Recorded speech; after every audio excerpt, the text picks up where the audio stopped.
deal about.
Seems to be a little clipping, a little snapper.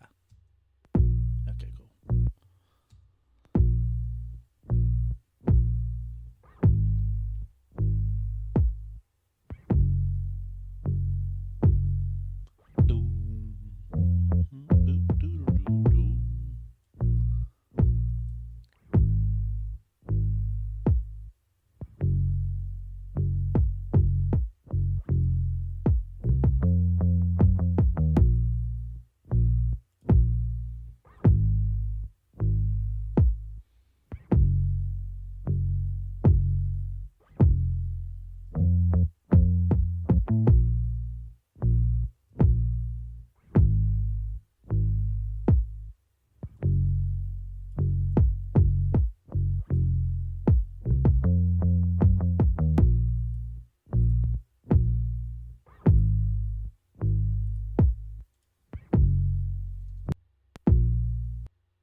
Still hear that popping sound. Hmm.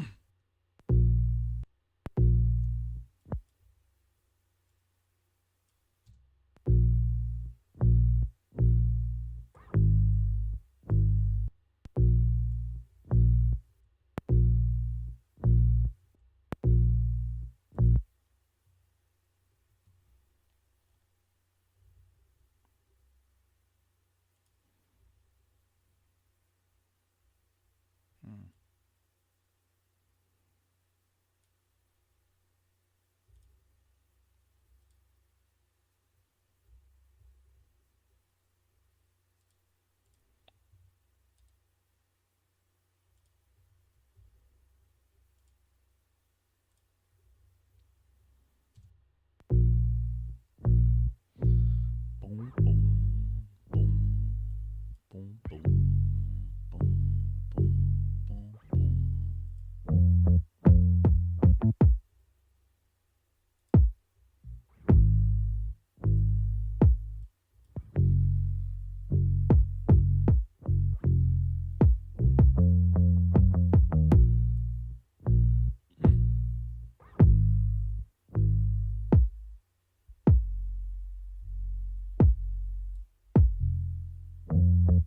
boom.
Tootie?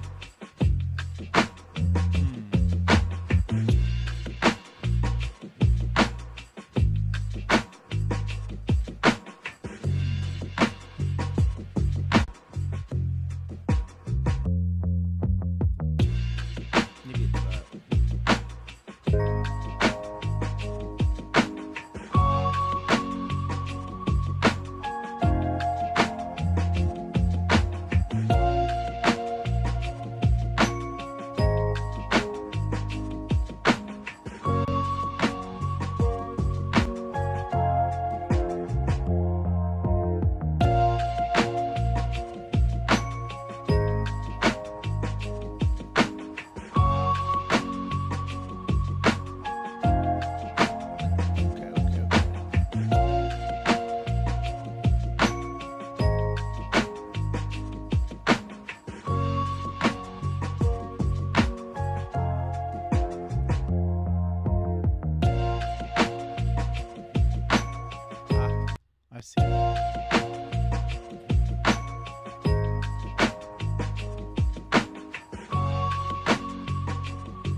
to treat the bass and the kick like they're the same instrument.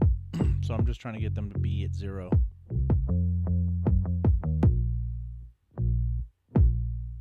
Or relatively close to 0. Doesn't have to be 0. When I'm talking about this right here, this voltage meter. If my bass and kick can be right at the same level, or 0, then I'm getting a nice little pocket.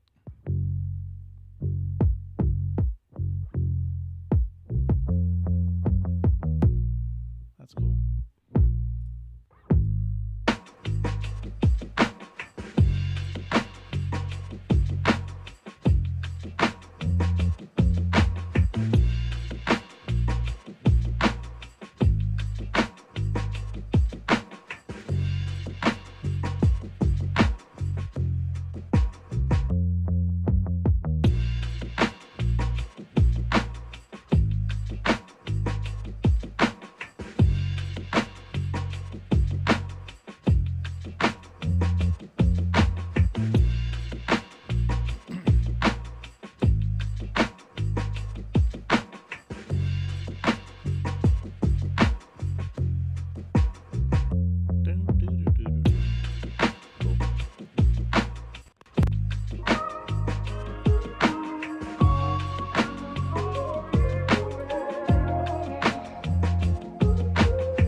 I like to mix into a saturator. You can pick and choose whichever one you like, but I really like mixing into a saturation. That way I can like listen to this with the difference without the saturation.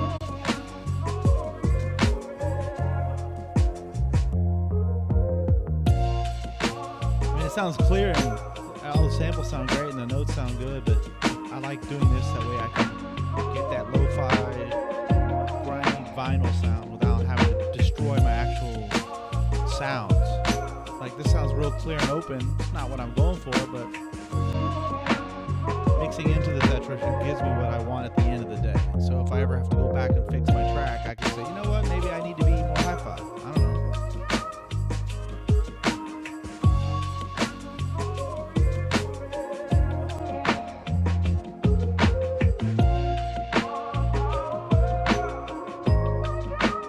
Keep my stereo out pretty simple. Just got a voltage meter. Just got this little multi-mode enhancer. Saturn, of course. Let's make this small.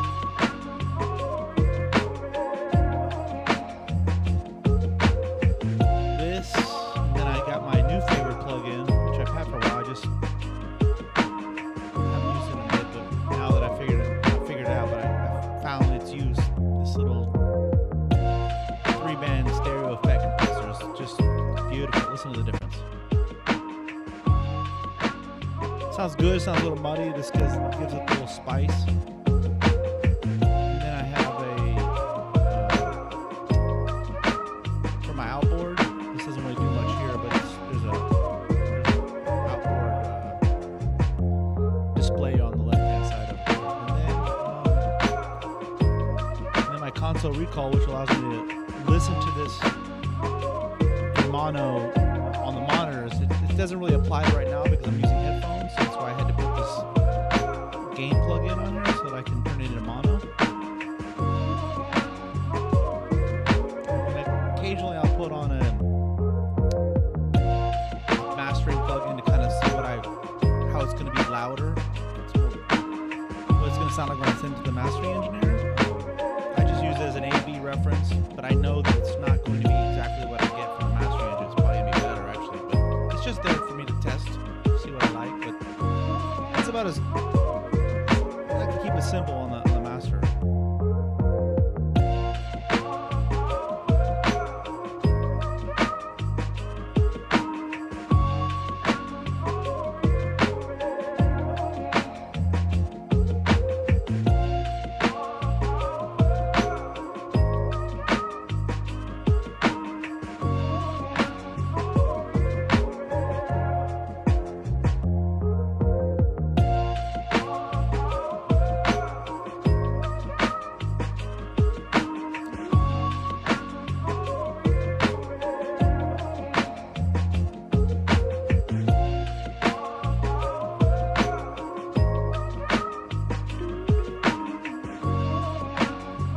really love this Saturn though, this plugin. I just absolutely adore it. And maybe they'll update it soon. I don't know. They just updated Pro Q4 to Pro Q4, so like I'm excited to see how they can make these better than they were, which is difficult, but.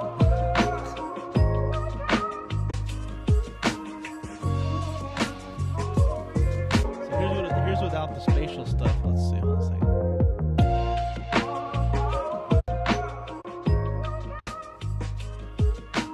Sounds pretty lifeless. Oh, I forgot to mention. I like the limiter. It's doing nothing. It's just a clean limit. So there's with the tube tech. I really love this enhancer. It does just enough. I mean, listen to that.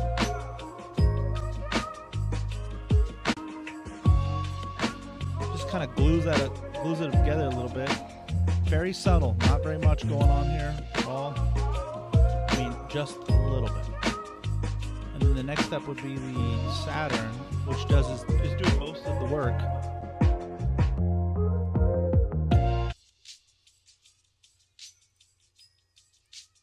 Yeah, let's turn that back on. This is really doing the bulk of the sound sculpting.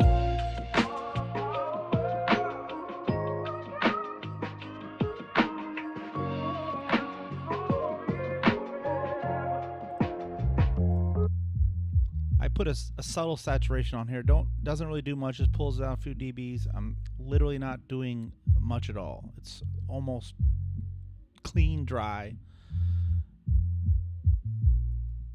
But I like to make sure that this is just going past the bass. So when we do this, you can hear there's no kick. It's mostly snare.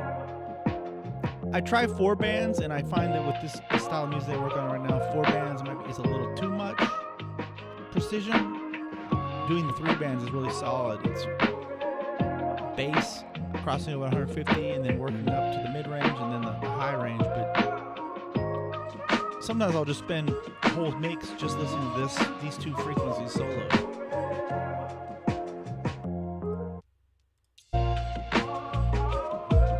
Just roll off the highs a little bit, and then we get to this guy, which I love. Let's do this. Let's do completely.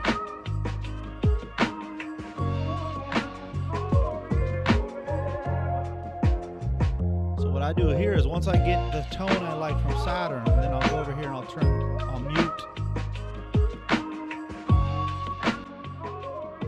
mute. I'll just work on the mid band and figure out where a good crossover is. Figure out what's working for this track and where all the instruments lie, and then I'll mute this one, and then I'll turn on the high.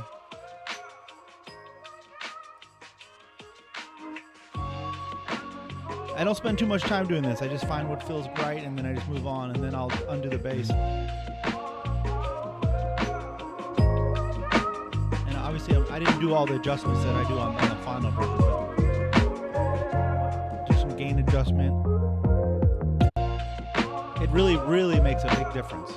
I tried using the Fab Filter multiband, and I feel like it gave me way too many options for making this right. So having just these 3 bands right here, it gives me just the right amount of each. I just like the pan pot type thing where it's just like it's this or that. It's not where you have all these bands. But this one, I've looked at all the other multi-band or the multi-band dual band compressors, and this one does it for me.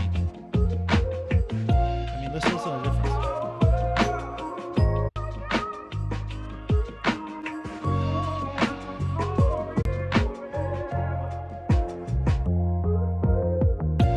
Let's mute these real quick. See what they do.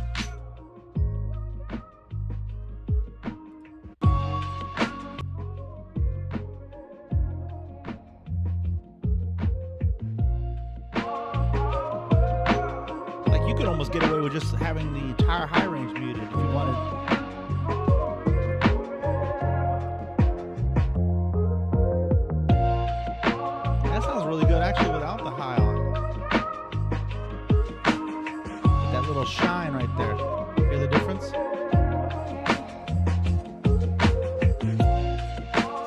also has this little air.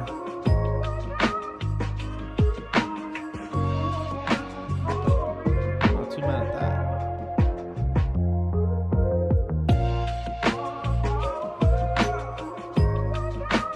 And then the limiter comes on right after all that, so that I know that my output is set. It's just clean, transparent. It's not doing anything really. Probably could get away with not having it, but sometimes if I'm gain staging, I don't have it quite the way I want it. I can always push it up through here at the end result. I'm not saying that's how I'd want to do it, but I've done it before. I don't feel like going back through all these.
unfortunate part about everything grouped, sometimes you just accidentally go up and it